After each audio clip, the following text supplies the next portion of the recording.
Si haces todo bien y aún así no eres feliz, no es porque estés roto. Es porque tu cerebro nunca estuvo diseñado para hacerte feliz. Tal vez estudiaste, trabajaste duro, lograste cosas que antes deseabas. Tal vez tienes estabilidad, acceso a comodidad, entretenimiento infinito, opciones que tus abuelos ni soñaban. Y aún así, hay un ruido de fondo. Una sensación persistente de que algo falta. De que deberías sentirte mejor de lo que te sientes. Y entonces aparece la pregunta incómoda. ¿Por qué, si objetivamente mi vida está bien, no me siento bien? La respuesta más común es culparte. Pensar que eres ingrato, débil, poco disciplinado, demasiado ambicioso o emocionalmente defectuoso. Pero esa explicación es falsa.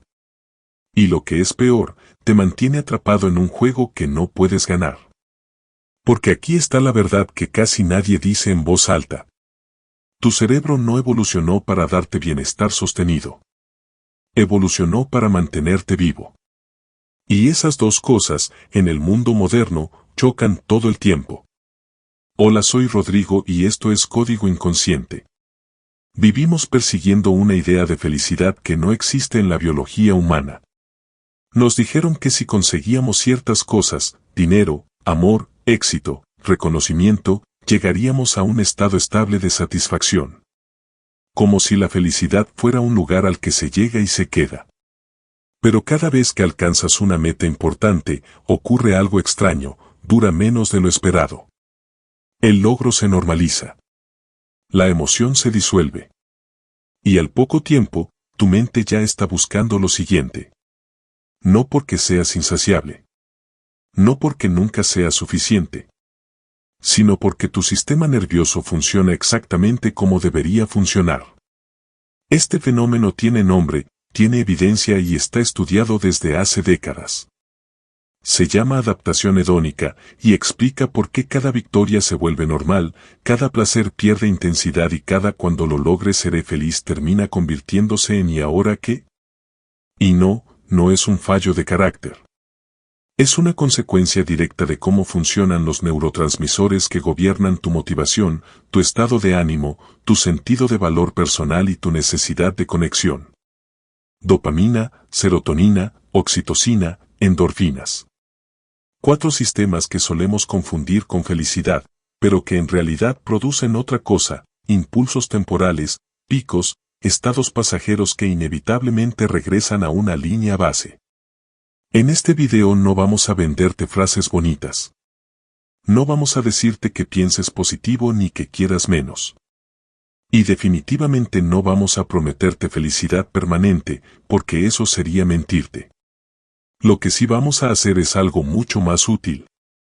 Entender cómo funciona realmente tu cerebro, para que dejes de luchar contra él y empieces a trabajar con él. Vamos a desmontar los mitos más populares sobre la felicidad moderna, explicar por qué perseguir placer suele alejarte del bienestar y, sobre todo, mostrarte cómo elevar tu calidad de vida sin depender de estímulos constantes, logros infinitos o comparaciones eternas.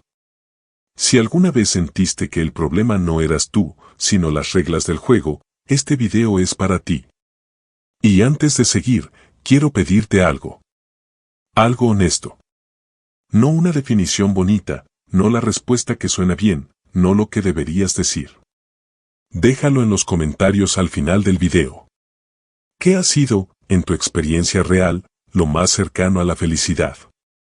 ¿Fue un momento, una etapa, una relación, una sensación? ¿Y cuánto duró realmente? Voy a leer cada respuesta, porque ahí empieza la parte más importante de esta conversación. Ahora sí, empecemos por el sistema más malinterpretado de todos. El que domina tu motivación diaria, tu ambición, tu adicción al teléfono, tu sensación constante de quiero más. El neurotransmisor que casi todos llaman la molécula de la felicidad, y que, irónicamente, es una de las principales razones por las que nunca te sientes satisfecho. Hablemos de dopamina. Y prepárate, porque cuando entiendas cómo funciona de verdad, vas a empezar a ver tus deseos, tus frustraciones y tu búsqueda constante bajo una luz completamente distinta. Antes de continuar, te agradecería que, si hasta aquí algo de lo que has escuchado te está haciendo pensar distinto, te suscribas al canal y me regales un like. Es una forma simple de apoyar este tipo de contenidos y de ayudar a que estas ideas sigan llegando a más personas. Gracias por tu apoyo. La dopamina no es la molécula de la felicidad. Esa es una de las mentiras más persistentes de la cultura moderna. La dopamina es la molécula del deseo, de la anticipación, de la búsqueda. No se libera cuando obtienes algo, se libera cuando crees que podrías obtenerlo. Cuando imaginas una recompensa futura. Cuando hay una posibilidad de más. Más éxito, más validación, más placer, más novedad. Neurológicamente, la dopamina no dice esto es bueno. Dice. Ve por eso. Y ese detalle lo cambia todo. Cuando estás scrolleando Instagram y ves un post interesante, no es el contenido lo que te engancha. Es la posibilidad de que el siguiente sea aún mejor. Cuando revisas el teléfono sin razón, no es porque haya algo importante, es porque podría haberlo. Cuando trabajas obsesivamente por una meta, no es porque el logro en sí sea tan increíble, es porque tu cerebro está anticipando cómo te sentirás cuando llegues. El problema es que esa sensación anticipada casi nunca coincide con la realidad. Hay estudios clásicos que muestran esto con claridad brutal. Personas que ganan la lotería reportan picos de felicidad, que duran semanas o meses. Personas que sufren accidentes graves reportan caídas devastadoras, que también se recuperan con el tiempo. En ambos casos, el cerebro vuelve a una línea base relativamente estable. No exactamente igual, pero sorprendentemente cercana. Eso significa algo incómodo. Los eventos externos influyen menos en tu bienestar a largo plazo de lo que crees. Entonces, ¿por qué seguimos convencidos de que cuando consiga X finalmente estaré bien? Porque la dopamina no está diseñada para darte paz. Está diseñada para mantenerte en movimiento. En el entorno en el que evolucionamos, esto era una ventaja. Si encontrabas comida, tu cerebro no decía perfecto, ya basta. Decía bien, ahora busca más. Si encontrabas pareja, no decía fin del juego. Decía mantente atento, protege, compite. Un organismo permanentemente satisfecho habría sido un organismo vulnerable. El problema es que ese mismo sistema, funcionando perfectamente, se vuelve destructivo en un entorno de abundancia artificial infinita. Hoy no tienes que cazar, ni recolectar, ni caminar kilómetros para encontrar estímulos. Los estímulos vienen a ti. Diseñados, optimizados, personalizados algorítmicamente para activar tu sistema dopaminérgico una y otra vez. Likes. Notificaciones. Videos cortos. Juegos. Compras online. Pornografía. Noticias alarmistas. Todo compite por lo mismo, tu atención y tu dopamina. Y aquí aparece un efecto poco intuitivo. Cuanta más dopamina estimulas, menos disfrutas. ¿Por qué? Porque el cerebro se adapta. Cada pico alto recalibra la línea base. Lo que antes era estimulante ahora es normal. Lo que antes era placentero ahora es aburrido. Necesitas más intensidad, más frecuencia, más novedad para sentir lo mismo. Exactamente el mismo mecanismo que opera en las adicciones químicas, pero aplicado a estímulos cotidianos. No es casualidad que muchas personas digan: antes disfrutaba leer, ahora no puedo concentrarme. Antes una conversación larga era interesante, ahora me aburro. Antes caminar sin música era agradable, ahora se siente vacío. No perdiste profundidad. Entrenaste a tu cerebro para exigir estimulación constante. Y esto tiene consecuencias reales. Estudios de neuroimagen muestran que el uso compulsivo de estímulos rápidos y variables se asocia con cambios en el córtex prefrontal, la región encargada del autocontrol, la planificación y la regulación emocional. No porque usar redes sociales sea malo en sí, sino porque el uso compulsivo entrena un patrón, evitar cualquier forma de incomodidad o aburrimiento. Pero aquí está la paradoja central.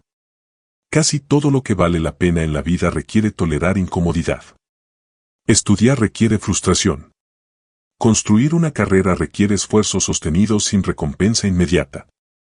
Mantener una relación requiere conversaciones incómodas. Cuidar la salud requiere disciplina sin gratificación instantánea. Eso se llama gratificación diferida. Y es uno de los predictores más fuertes de bienestar a largo plazo. El problema es que el entorno moderno hace exactamente lo contrario, entrena tu cerebro para huir de cualquier sensación que no sea placentera ahora mismo. Si algo aburre, lo cambias. Si algo incomoda, lo evitas. Si algo requiere tiempo, lo pospones. Y sin darte cuenta, pierdes la capacidad de permanecer presente en procesos largos y profundos. No porque seas flojo. Porque fuiste entrenado así. Y esto nos lleva a una distinción clave que casi nadie hace bien. Placer no es lo mismo que bienestar. El placer es intenso, rápido y efímero. El bienestar es sutil, lento y acumulativo. El placer se siente fuerte pero se disuelve rápido. El bienestar no grita, pero permanece. El placer depende de estímulos externos.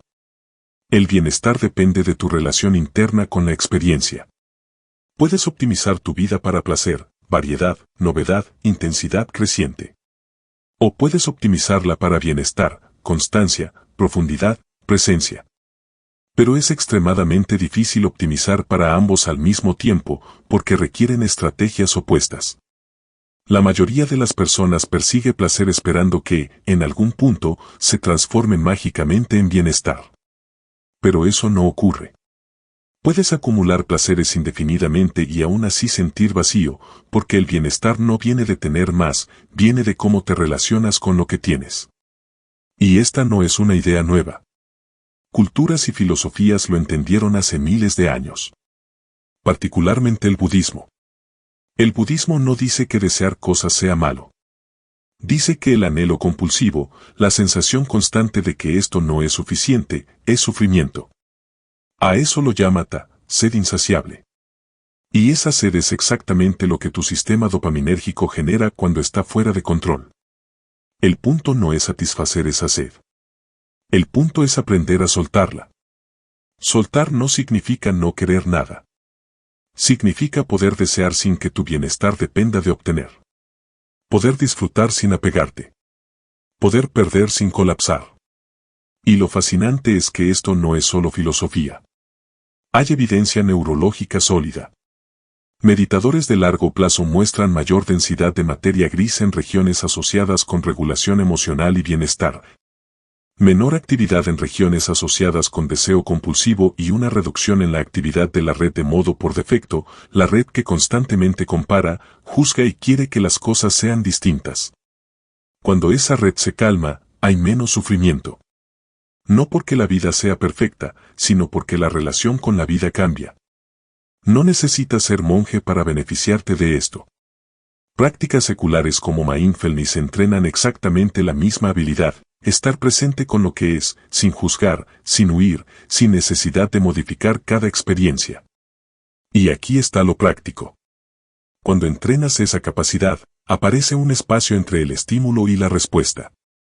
Un pequeño margen de libertad. Y en ese espacio puedes elegir. Elegir no revisar el teléfono automáticamente. Elegir no comer por aburrimiento. Elegir no reaccionar impulsivamente. Eso no te hace asceta. Te hace consciente. Y la conciencia cambia el juego, porque muchos placeres pierden su atractivo cuando te das cuenta de que no te están dando lo que realmente buscas. No buscas otro like. Buscas sentir que importas. No buscas otra compra. Buscas sentir que tienes suficiente. No buscas otra distracción. Buscas paz mental. Y ninguna cantidad de estímulos externos puede darte eso de forma estable. Pero aún falta una pieza clave para entender por qué, incluso cuando controlas el placer, el bienestar puede escaparse. Y esa pieza tiene nombre, comparación social. Hay algo que impacta tu bienestar más de lo que imaginas y que casi nunca se aborda con seriedad. La comparación social. Resulta que tu nivel de bienestar no depende solo de tus circunstancias objetivas.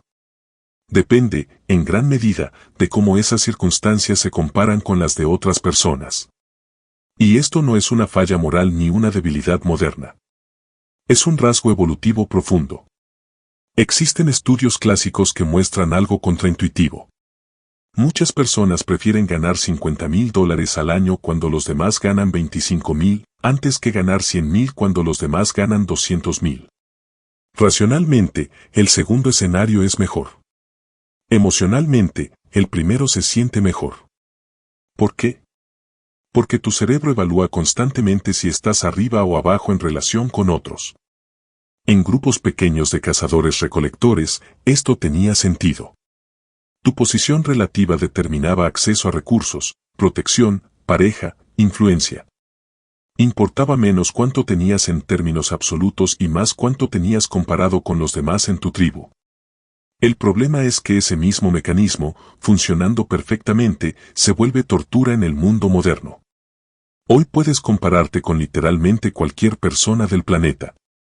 Ves en redes sociales versiones editadas, curadas, filtradas de vidas ajenas. No comparas tu realidad completa con la realidad completa de otros. Comparas tus momentos ordinarios con los highlights de los demás. Y el resultado es predecible. Sensación constante de insuficiencia. Siempre habrá alguien con más dinero.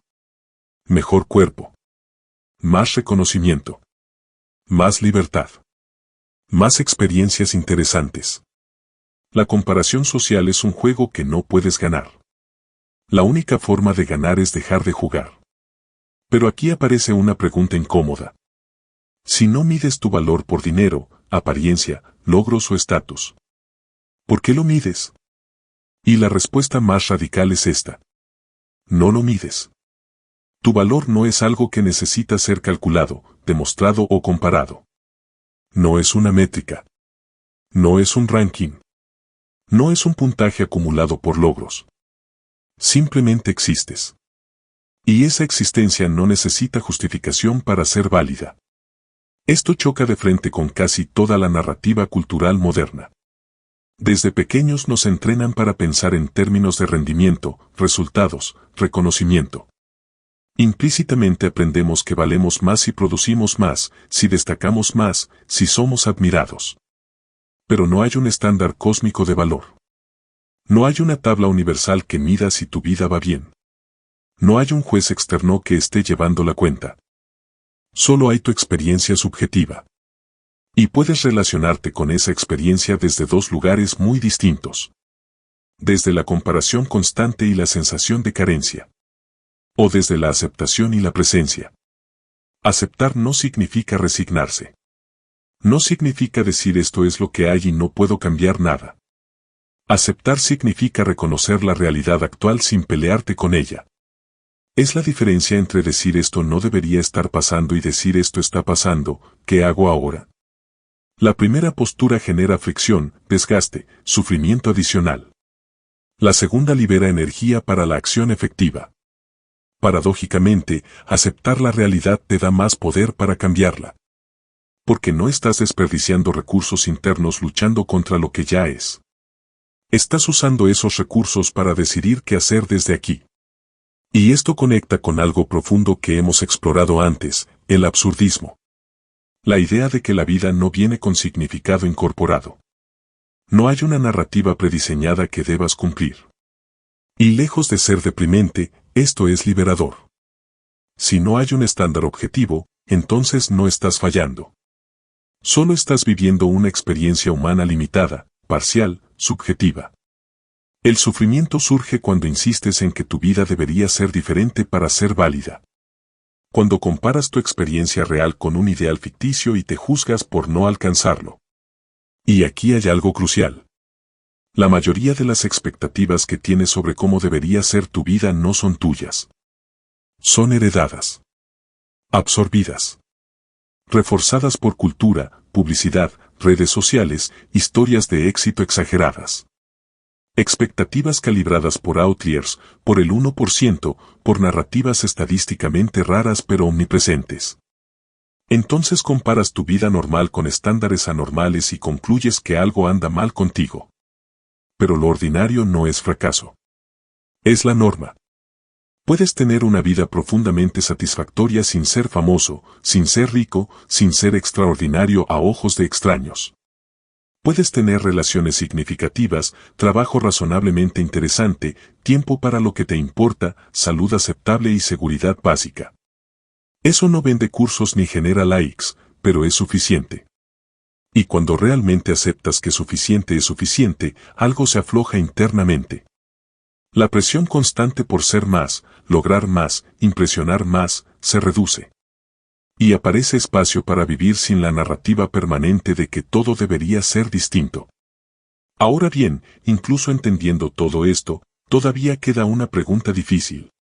¿Qué pasa con personas cuyos cerebros procesan la experiencia emocional de forma radicalmente distinta? Hasta ahora hemos hablado de cerebros promedio. Pero hay extremos. Y entender esos extremos nos va a decir algo fundamental sobre qué es realmente la felicidad, y si es algo que de verdad queremos. Porque existen cerebros que sienten muy poco. Y cerebros que sienten demasiado. Y ninguno de los dos extremos es tan simple como parece. Hasta ahora hemos hablado de cerebros promedio. De sistemas que buscan placer, evitan dolor, comparan, se adaptan. Pero para entender de verdad qué es la felicidad, necesitamos mirar los extremos. Porque los extremos revelan la estructura del sistema. Empecemos por uno que incomoda, la psicopatía. Y antes de que tu mente se vaya a películas o titulares sensacionalistas, aclaremos algo importante. La mayoría de las personas con rasgos psicopáticos no son criminales. Muchos son funcionales, exitosos, incluso admirados. Hay psicópatas en cargos ejecutivos, en cirugía, en derecho, en política. No porque sean malvados, sino porque ciertos rasgos les resultan útiles. Neurológicamente, la psicopatía es un patrón distinto de procesamiento emocional. La diferencia principal está en dos áreas, la amígdala y el córtex prefrontal ventromedial. La amígdala es la estructura que procesa miedo, amenaza y relevancia emocional. Cuando percibes peligro, rechazo o dolor ajeno, tu amígdala se activa. En personas con psicopatía, la amígdala es significativamente menos reactiva. Algunos estudios muestran reducciones notables en volumen y actividad. El córtex prefrontal ventromedial, que integra emoción con toma de decisiones y genera señales como culpa o empatía emocional, también muestra menor conectividad. Funcionalmente, esto significa algo muy concreto. Las personas con psicopatía no sienten miedo, culpa ni empatía emocional como tú. Pueden entender cognitivamente que otros sufren. Saben que algo está mal en términos conceptuales. Pero no lo sienten en el cuerpo. No hay resonancia emocional automática. Cuando tú ves a alguien sufrir, tu cerebro simula ese sufrimiento. Sientes un eco. Eso te frena. Eso te conecta. En psicopatía, ese mecanismo está reducido o ausente. Ahora viene la pregunta incómoda. ¿Eso los hace más felices? La respuesta es ambigua. Por un lado, las personas con rasgos psicopáticos suelen reportar menos ansiedad, menos estrés, menos preocupación por el rechazo, menos rumiación. No se quedan atrapados en errores pasados. No se anticipan obsesivamente al futuro. No cargan con culpa persistente. Desde fuera, eso puede parecer libertad. Pero hay un costo. Las mismas estructuras que generan miedo y culpa también permiten conexión profunda, significado, apego emocional. Y cuando esas estructuras están comprometidas, también se pierde la capacidad de experimentar satisfacción profunda. Menos sufrimiento, sí. Pero también menos profundidad. Y eso plantea una pregunta filosófica real. ¿Es mejor sentir poco y sufrir menos, o sentir profundamente y aceptar el sufrimiento que viene con eso? No hay respuesta objetiva. Pero la mayoría de las personas, si pudiera elegir, elegiría sentir. Incluso con dolor. Porque la capacidad de amar, conectar y experimentar significado suele valer el precio. Ahora, es importante aclarar algo, la psicopatía no es binaria. Es un espectro. Todos tenemos algún nivel de rasgos psicopáticos. En niveles moderados, algunos de estos rasgos pueden ser funcionales. Baja ansiedad permite tomar decisiones bajo presión. Menor culpa facilita hacer cosas difíciles. Menor empatía emocional permite objetividad en contextos donde la emoción nublaría el juicio. Por eso ciertos roles atraen personas con rasgos ligeramente elevados. No son psicópatas clínicos, pero tienen una configuración que les sirve en ese contexto. Ahora vayamos al extremo opuesto. No la ausencia de emoción, sino su colapso. Hablemos de anedonia y depresión mayor. La anedonia es la incapacidad de sentir placer. No es tristeza intensa. Es vacío. La comida no sabe a nada. La música no emociona. Las personas no generan respuesta. Todo se siente plano, gris, distante. Neurológicamente, la anedonia está asociada con disfunción del sistema de recompensa. El núcleo accumbens y el córtex prefrontal no responden a estímulos placenteros como deberían. En estudios de neuroimagen, personas con depresión muestran menor activación ante recompensas. Y esto tiene un efecto devastador, porque la dopamina no solo está asociada al placer, sino a la motivación. Cuando ese sistema falla, no solo no disfrutas, tampoco quieres. No anticipas. No buscas.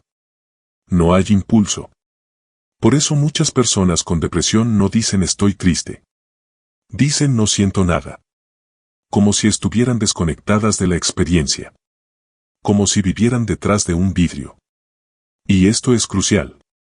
La depresión no es falta de actitud ni debilidad de carácter. Es una disfunción neurobiológica real. Medible. Tratada médicamente. Decirle a alguien con depresión piensa positivo es como decirle a alguien con diabetes produce más insulina. No funciona así. Se necesita tratamiento, intervención, a veces medicación, a veces terapia, a veces cambios estructurales. Y aunque no siempre es fácil ni rápido, es tratable. Ahora, hay algo fascinante al comparar psicopatía y depresión. En ambas hay baja reactividad emocional. Pero por razones distintas. En psicopatía, las estructuras emocionales no se desarrollaron plenamente. Es un tema de arquitectura. En depresión, las estructuras están ahí, pero funcionan mal. Es un tema de activación. Por eso la depresión puede revertirse. La psicopatía, mucho menos. Y todavía hay otro extremo que debemos mencionar, hipersensibilidad emocional. Algunas personas sienten todo con más intensidad. Cada crítica duele más. Cada rechazo pesa más. Cada emoción negativa se amplifica. Neurológicamente, esto se asocia con hiperreactividad de la amígdala y menor regulación prefrontal. Vivir así es agotador. El mundo abruma. Lo que otros ignoran, tú no puedes. Pero aquí está el otro lado. Estas personas también suelen reportar mayor capacidad de conexión profunda, de apreciar belleza, de experimentar placer intenso y significado emocional. Más sufrimiento, sí. Pero también más profundidad. Y esto nos lleva a una conclusión clave. No hay una configuración cerebral correcta. Hay configuraciones con ventajas y desventajas. Y en lugar de juzgar tu forma de sentir como defectuosa, puedes entenderla y trabajar con ella. Si sientes poco, puedes cultivar conexión cognitiva y valores compartidos. Si sientes demasiado, puedes entrenar regulación y diseñar entornos que te cuiden. Si estás deprimido, mereces tratamiento, no culpa. Tu experiencia emocional está anclada en neurobiología. Y esa neurobiología tiene límites. No puedes decidir sentir lo que tu cerebro no soporta. Pero puedes aprender a trabajar dentro de esos parámetros. Y todo esto nos lleva a la pregunta final. Después de entender placer, bienestar, comparación y extremos emocionales, ¿deberías realmente perseguir la felicidad? ¿O esa es la pregunta equivocada desde el principio? Después de todo lo que hemos recorrido, dopamina, adaptación hedónica, comparación social, placer, bienestar, psicopatía, depresión, ya podemos decir algo con claridad brutal. La felicidad, como la mayoría de las personas la entiende, no existe. O más exactamente, no existe como estado permanente, estable, alcanzable y sostenible. Cuando alguien dice quiero ser feliz, normalmente quiere decir otra cosa. Quiere sentirse bien todo el tiempo, sin ansiedad, sin vacío, sin dolor, sin conflicto. Quiere una vida cómoda emocionalmente. Y ese estado no es compatible con la neurobiología humana. Tu cerebro está diseñado para adaptarse, para perder sensibilidad, para volver a la línea base, para detectar problemas, no para mantenerse satisfecho. Si pudiera mantenerse satisfecho, dejaría de buscar, y evolutivamente eso habría sido letal. Entonces, si defines felicidad como sentirte bien siempre, vas a perder. No porque falles tú, sino porque estás jugando un juego imposible. Y aquí viene el giro importante. El problema no es que no seas feliz, el problema es cómo defines felicidad. Vamos a redefinirla de una forma que sí encaja con la biología, la psicología y la experiencia real. En lugar de pensar la felicidad como un estado emocional constante, piénsala como una señal. Un subproducto. Un indicador. Una señal de que tu vida está alineada con tus valores reales, no con los que heredaste, no con los que te vendieron, no con los que se ven bien en redes. No hay una lista universal de valores correctos. Eso es clave. Algunas personas valoran conexión profunda. Otras valoran libertad.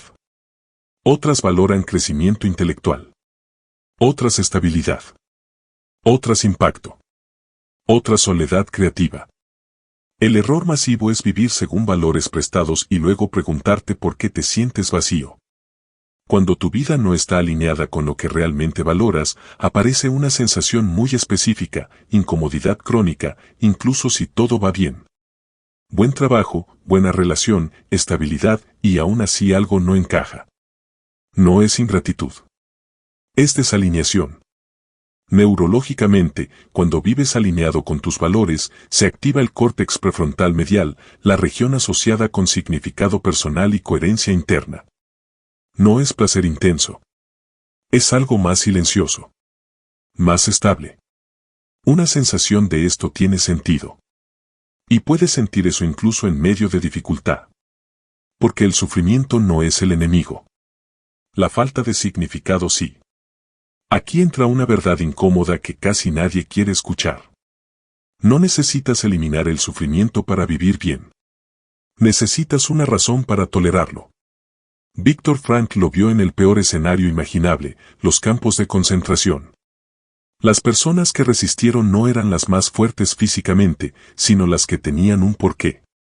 Un sentido. Algo que justificara seguir respirando. Eso no es romanticismo. Es psicología existencial básica. Cuando no hay significado, cualquier incomodidad se vuelve insoportable. Cuando hay significado, incluso el dolor se vuelve manejable. Por eso personas con vidas objetivamente duras pueden sentirse más en paz que personas con vidas cómodas pero vacías. Nada de esto niega la biología. Si tienes depresión clínica, no basta con alinearte con tus valores. Necesitas tratamiento.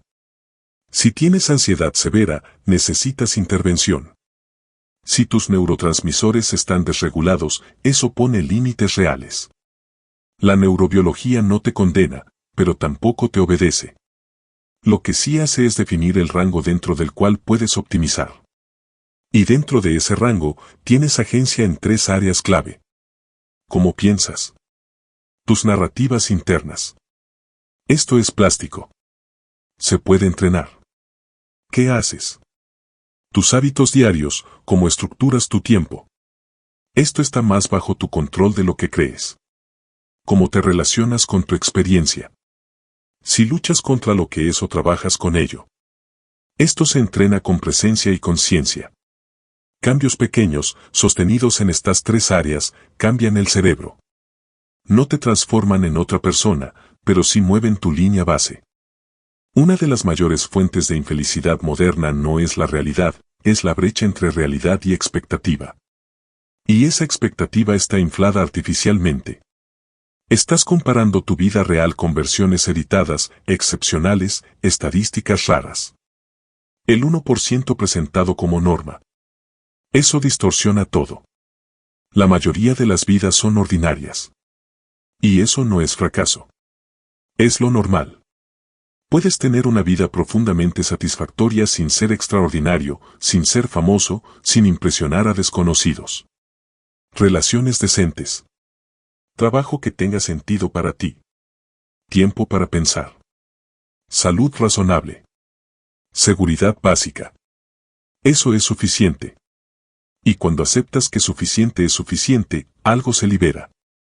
La presión constante de tener que ser más se disuelve. Dejas de vivir en modo evaluación permanente. Si este video no se convierte en acción, es solo entretenimiento intelectual. Haz esto. Bloquea 1 hora esta semana. Sin música. Sin teléfono. Sin distracciones. Y responde por escrito. ¿Qué valoro realmente? No lo que suena bien. Lo que de verdad te importa. ¿Cuánto de mi vida actual está alineada con eso? Sé brutalmente honesto. ¿Qué cambio pequeño puedo hacer esta semana para aumentar esa alineación? Pequeño. Ejecutable. Real. Luego haz ese cambio. 1. Y sosténlo. No vas a sentir euforia. Vas a sentir algo mejor, coherencia. La felicidad no es una cosa. No es una molécula. No es un estado permanente. Es un conjunto de procesos, placer, estabilidad, conexión, significado. Todos temporales. Todos fluctuantes. Si defines felicidad como sentirte bien todo el tiempo, no existe. Si la defines como la sensación general de que tu vida vale la pena vivirla, sí es alcanzable. No persigas felicidad. Persigue vivir de forma consciente, alineada con valores que tú eliges.